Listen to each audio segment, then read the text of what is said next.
বিচার বিভাগের স্বাধীনতাকে ভূলুণ্ঠিত করা হয়েছে, সংবাদ মাধ্যমকে গলা টিপে ধরা হয়েছে, সর্বক্ষেত্রে প্রতিটি প্রতিষ্ঠানকে এখানে তারা কুক্ষিগত করেছে। একটাই মাত্র উদ্দেশ্য, তাদের যে বেআইনি মহাসাংবিধানিক ক্ষমতা যেন তার জোর করে বেআইনিভাবে দখল করে আছে তাকে দীর্ঘায়িত করা, তাকে সামনে একদলীয় শাসন ব্যবস্থা যেটা তারা অতীতে করেছিল সেই শাসন ব্যবস্থাকে আবারও ভিন্ন অঙ্গিকে সেটাকে আপনার প্রতিষ্ঠিত করা। আমি বক্তব্য বেশি করে রাখবো, আপনারা অনেক কষ্ট পাচ্ছেন, আমারও শরীর ভালো না, আমি খুব বেশি কথা বলতে পারছি না। আমি শুধু আপনাদের সামনে কথাটা বলতে চাই যে কথাটা অত্যন্ত জরুরি কথা। আজকে দেশনেত্রী বেগম খালেদা জিয়ার গণতন্ত্র এ দুটো সিনোনিমাস এক, এটাকে পার্থক্য করা যাবে না। যদি দেশনেত্রীকে আমরা মুক্ত করতে পারি গণতন্ত্রকে মুক্ত করতে পারবো, গণতন্ত্রকে মুক্ত করতে পারি তারপর দেশনেত্রীকে মুক্ত করতে পারবো। আজকে বাংলাদেশের অস্তিত্ব বিপন্ন হয়ে পড়েছে। আপনারা দেখেছেন যে সমস্ত চুক্তি করা হচ্ছে, সমঝোতা করা হচ্ছে, এটা পুরোটাই বাংলাদেশের পক্ষে নয়। আমাদেরকে একজন পররাষ্ট্রমন্ত্রী নিয়োগ করেছেন, তিনি আবার আমাদেরকে সবক দেন। সবক কি দেন? যে আমরা নাকি চুক্তি আর সমঝোতার মধ্যে পার্থক্য বুঝি না। আমাদেরকে তিনি পড়াশোনা করবার জন্য পরামর্শ দেন। আমি ওনার কথার উত্তর দিতে চাই না, আমি শুধু একটা কথাই বলতে চাই, দেশের সঙ্গে এই বিদ্রোহ করবেন না, বেইমানি করবেন না, মানুষকে বোকা বানিয়ে তাদেরকে ভুল বুঝিয়ে এমন চুক্তিগুলো পাশ করবেন না, এমন স্মারক আপনার সমঝোতা স্মারক সই করবেন না যেগুলো আমার জনগণের স্বার্থের বিরুদ্ধে। কি এনেছেন আপনারা ভারত থেকে সফল করে? পানির কথা কোথাও নেই। উপরন্ত যে কথাটা আছে সেটা আরো ভয়াবহ, হচ্ছে যে তারা তিস্তা চুক্তির জন্য ভারত প্রকল্পের জন্য ভারত প্রস্তাব দিয়েছে, চীনও দিয়েছে। শেখ হাসিনা বলেছেন যে আমরা দুটোর মধ্যে দেখবো কোনটা ভালো হয়। আবার সবচেয়ে এই কথা বলেছেন, ভারত যে প্রস্তাব দিয়েছে, ভারতকে যদি আমরা কাজটা দেই তাহলে আমাদের পানির সমস্যার সমাধান হয়ে যাবে। আমরা সব বোকা মানুষগুলো তো এই দেশে বাস করি।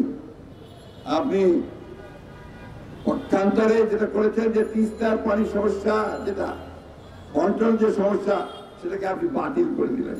অর্থাৎ তিস্তার পানি বন্টনের সমস্যা হইল না, অভিন্ন নদীগুলোর পানি বন্টনের কোনো সমস্যা হইল না।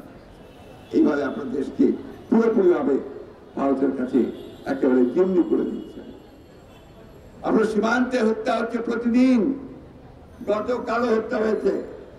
এই বিষয়ে একটা কথা আপনারা বলেন নাই এই সফরে।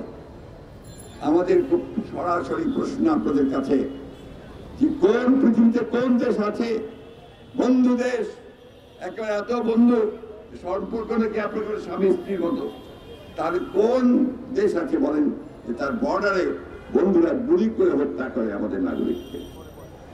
এই বিষয়গুলো জবাব দিতে হবে। অনেক কথা বলেছেন, আমি শুধু একটা কথাই বলি, আপনাদের এই আত্মরক্ষার জন্য যে সমস্ত কথা এখন আপনারা বলছেন, এই সমস্ত কথা বলে জনগণকে আর বিভ্রান্ত করা যাবে না। দেশের বেগম খালেদা জিয়াকে কেন বন্ধ করে রেখেছেন? যদি কিছুই সমস্যা না থাকে তাহলে তাকে মুক্তি দেন, সেদিকে তো আপনি যাচ্ছেন না। এটাও বলেছি আমরা যে আমরা সবাই ক্ষমতায় যেতে চাই না, আমরা শুধু জনগণের যেটা চাওয়া, আমরা একটা অবাধ নিরপেক্ষ নির্বাচন চাই। সেই নির্বাচনের ব্যবস্থা করেন, তাহলে তো কোনো সমস্যা থাকবে না। যারা আসবে তারপর তাদেরকে বরণ করে নেব, ফুলের মালা দেব, কিন্তু আপনারা শুধুমাত্র আপনাদেরকে রাখার জন্য সমস্ত নির্বাচনী ব্যবস্থাকে দখল করে নেবেন। সাধারণ মানুষের কথা একবারও চিন্তা করবেন না, সেটা আমরা দেব না। আমাকে অনেকে বলেন আপনারা শুধু ওই বেগম খালেদা জিয়ার মুক্তির জন্যই আন্দোলন করেন নাকি? আমরা গত 2 বছর ধরে আন্দোলন করেছি এই দেশের ইনফ্লেশনের জন্য, দ্রব্যমূল্য বৃদ্ধির বিরুদ্ধে আন্দোলন করেছি।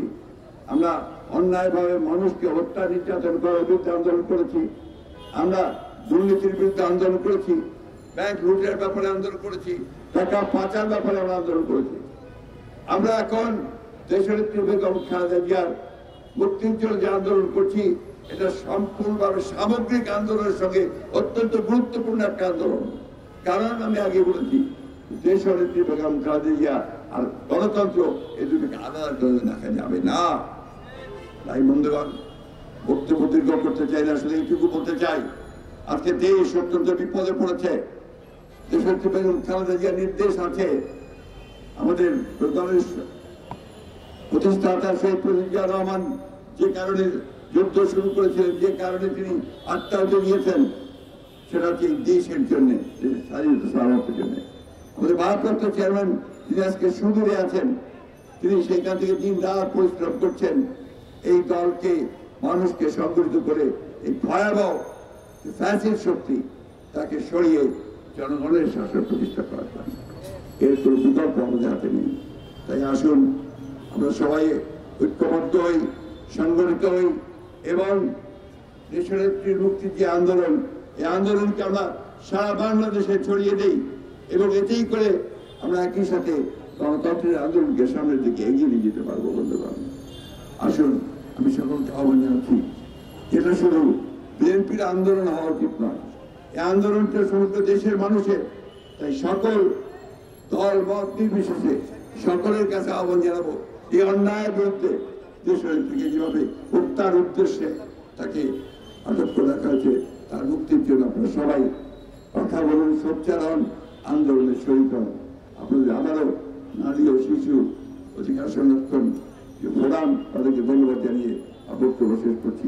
আসসালামু আলাইকুম, খুদা হাফেজ, বাংলাদেশ জিন্দাবাদ, দেশনেত্রী বেগম খালেদা জিয়া জিন্দাবাদ।